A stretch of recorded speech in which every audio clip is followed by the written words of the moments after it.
नमस्ते। कक्षा 8 प्रश्न संख्या 131। पाप हिंदी साहित्य का है, कक्षा 8 के लिए। पाप,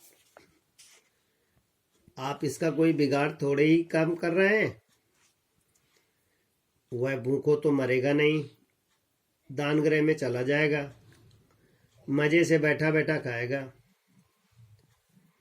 सारोब ने चैगोर की बातों पर कुछ देर विचार किया। अच्छा, तो उस लड़के के लिए कुछ न कुछ करूंगा। दूसरे दिन शाम को जरासीम चैगोर के पास आया और दोनों सौरभ के पास पहुंचे। सौरभ ने जरासीम से कुछ सवाल पूछे और उसके उत्तर देने पर बोला, मैं तुम्हें ऊपर के काम के लिए नौकर रख सकता हूं। कल सुबह से तुम अपने अपने काम पर आ जाओ। जरासीम खुशी से फूल उठा। उसने कृतज्ञता के भाव से चैगोर के हाथ दबाए। वहां से जरासीम चल दिया। कोठी से बाहर फाटक तक जाने के लिए एक चौगान पार करना पड़ता था।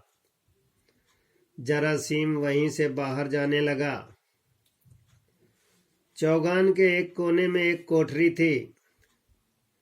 कल से जरासीम को उस कोठरी में रहना होगा।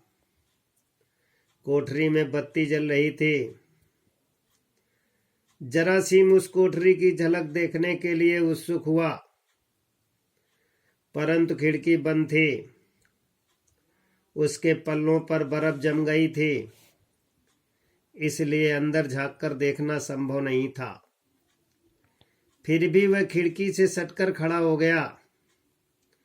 अंदर कोई बात कर रहा था, उसे सुनाई पड़ा। तो अब हम क्या करेंगे? एक बूढ़ी स्त्री का स्वर था। मैं क्या बताऊं? क्या बता सकता हूं? भीख मांगनी पड़ेगी और क्या। हाँ, हम गरीबों की जिंदगी कितनी बुरी है। हम सवेरे से लेकर आधी रात तक काम में जुटे रहते हैं, ऐसी ही सारी जिंदगी बिता देते हैं और तब एक दिन सुनते हैं, निकल जाओ यहां से। तो फिर क्या करें? मालिक कोई हमारा संबंधी तो है नहीं, उसके सामने रोना धोना बेकार है। वह तो अपना फायदा ही देखेगा ना। सभी मालिक ऐसे ही नीच होते हैं, अपने अलावा और किसी की परवाह नहीं करते। उन्हें यह ख्याल नहीं होता कि हम वर्षों तक ईमानदारी और सच्चाई से सारा काम करते हुए अपनी जान खपा देते हैं। अब मालिक हमें साल भर भी अपने पास रखने को तैयार नहीं। यद्यपि आज भी हम उसी प्रकार काम करते हैं। इसमें मालिक का इतना दोष नहीं कि जितना कि उस कोचवान का। चैगोर अपने किसी दोस्त को नौकरी दिलाना चाहता है। हाँ, वही बिस की गांठ है, पर मैं उसकी सारी।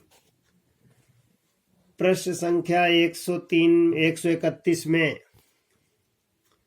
किसने कहा कि आप उसकी जगह कोई बिगाड़ तो नहीं कर रहे? प्रश्न नंबर 4, जरासीम चैगोर कहां से आया था? प्रश्न नंबर 3, फाटक के बाहर कौन चला गया? प्रश्न नंबर 2, उस कोठरी में रहना कहां से होगा? प्रश्न नंबर 5, खिड़की से सटकर कौन खड़ा हो गया? प्रश्न नंबर 6, किसने कहा अब हमें रहने के लिए बेकार है? प्रश्न नंबर 7, क्या आप सारा काम करते हैं? प्रश्न नंबर 8, कोचवान किसको नौकरी दिलाना चाहता था? प्रश्न नंबर अगला, वही विष की गांठ है किसने कहा और क्या कहा? बालक प्रश्नोत्तर लिखेंगे और याद करेंगे।